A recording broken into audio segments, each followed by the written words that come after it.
Thank you for joining me today. It's Brian Gubernick, and welcome to the No Days Off podcast, where we believe that every single day brings a new opportunity to get better.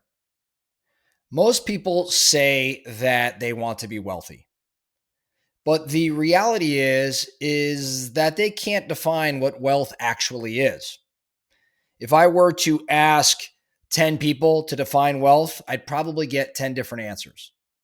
Maybe I'd hear a high income or a nice house or a big stock portfolio or no debt.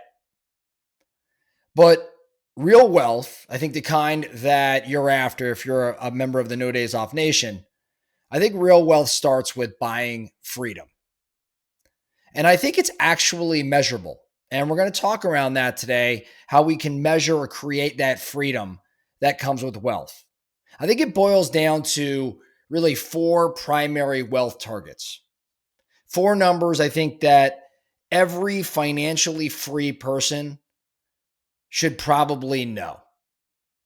And that's cash reserves, your net worth, your passive income, and your retirement number.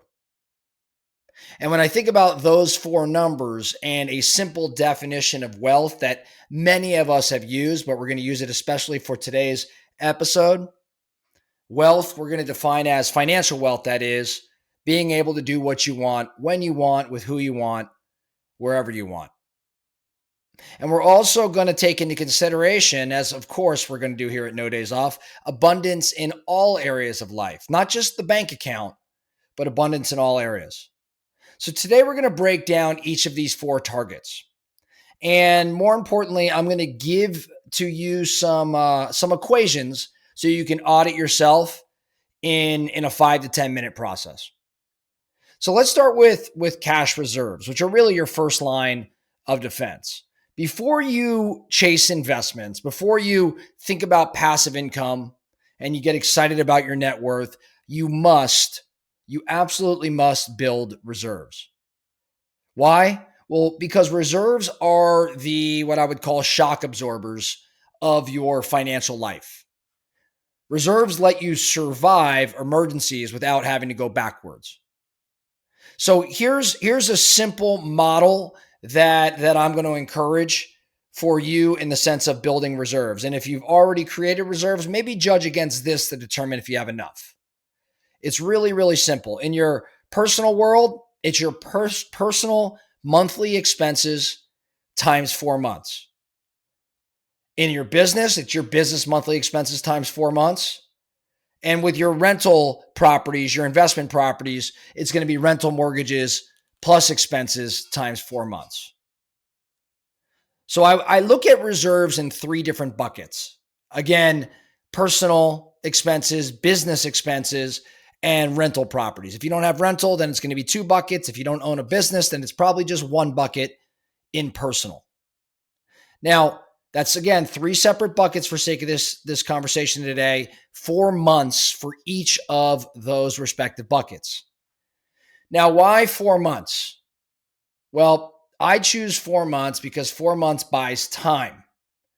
And what we're really saying when we take 4 months of expenses and hold on to them in reserves, what we're saying is I need 4 months to solve for any challenge that comes up in each one of these respective buckets. So for example, in my personal world, if I put aside 4 months of reserves, what I'm really saying is if everything went sideways on me one day, it would take me 4 months. I'd be buying myself 4 months to go solve for my problem. Same goes for business. Same goes for rental. Now, some of you may be looking at that 4 month figure and think, you know what, that's not enough.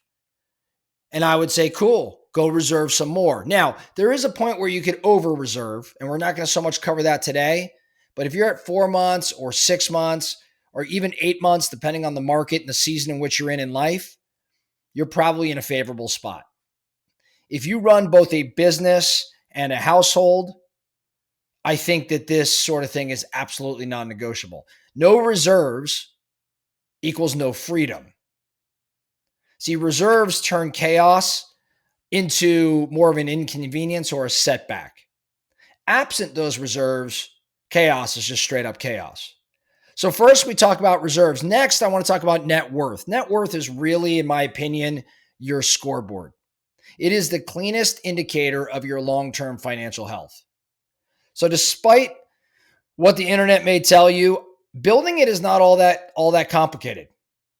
I mean, it truly is not. Spend less than you earn, eliminate liabilities, invest the rest. That's it. When your investments grow, your net worth grows. When you avoid lifestyle creep, your net worth grows. When you pay off bad debt and build assets, your net worth grows. Now here's the kicker. You can stop focusing on net worth when your investments begin producing enough income to cover your lifestyle. Again, you can stop focusing on net worth when your investments begin producing enough income to cover your lifestyle. That's when the wealth game starts to change. Now, I wouldn't necessarily ever take my eye off my net worth, but the point here is you're playing this game to get to a point of freedom. And the idea is when your investments get to a place where they're giving you that degree of freedom, your focus may be a little less. But net worth, as you're building, is certainly your scoreboard. Now, number 3, in terms of primary targets, I think passive income is a major target for us. This is the target most people want to jump to, but few truly understand it. Because passive income is not do nothing income. It's be super active and do the work up front and then stop trading time for dollars income. Right? So passive income isn't do nothing income. It's the do the work up front and then you stop trading your time for dollars sort of income. So when I define passive income, I think about income generated by assets I own, not hours I work.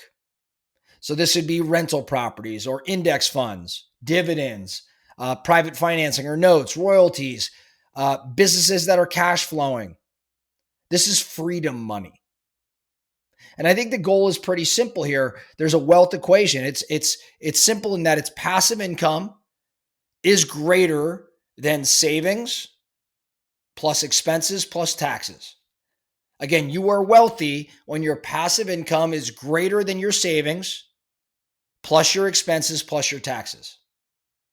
Because I think that's when you become untouchable financially. That's when your work starts to become optional. That's when your life becomes very much by design. Now, notice the sequencing here. The wealthiest people save money first, then they spend, then they pay taxes. The not wealthy pay their taxes first, then they spend, and then they save whatever scraps remain. That order alone determines the outcome. So think around that wealth equation when you're talking about primary targets for wealth. And then lastly, your retirement number. And when I think about your retirement number, I think about the 4% rule that that we've talked about quite a bit here at No Days Off. Comes from the Simple Path to Wealth book written by J.L. Collins. And it's really simple. The 4% rule says that if you withdraw 4% per year from your properly invested portfolio, your money will last or should last at least 30 plus years. So in other words, bringing it back to this target, your retirement number really equals your annual lifestyle times 25. Now, what does that mean? I don't want to confuse anybody here.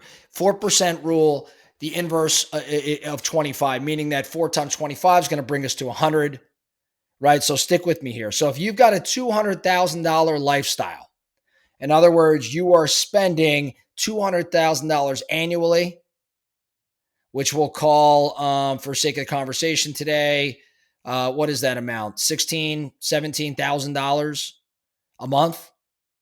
Somewhere around that, right? So if you're spending that much money, then you need $5 million invested.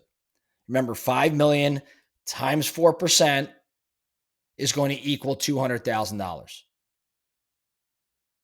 Or if I took 200K and multiplied it by 25, it comes out to $5 million.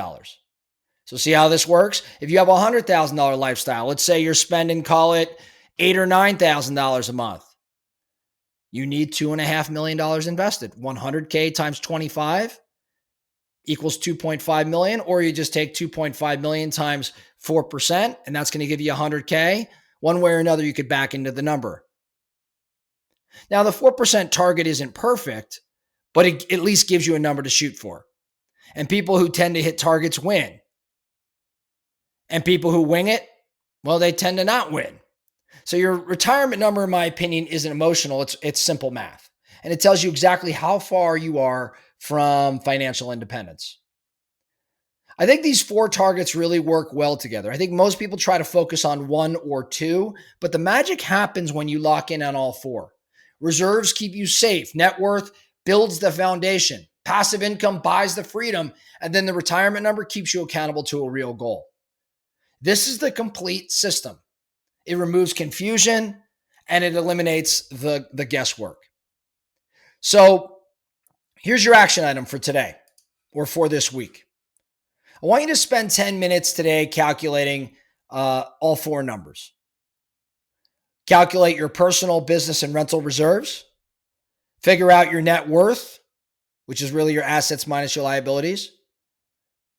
Understand your current annual passive income amount. Maybe that's 0, but at least it's a starting point. You know where you're at. And then figure out that retirement number using the 4% rule. Put them all down on one page. Look at them together.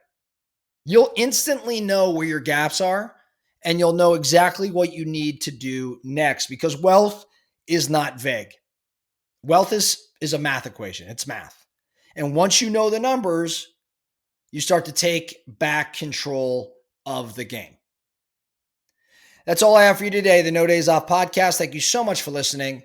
And remember, every single day brings a new opportunity to get better. So let's get after it.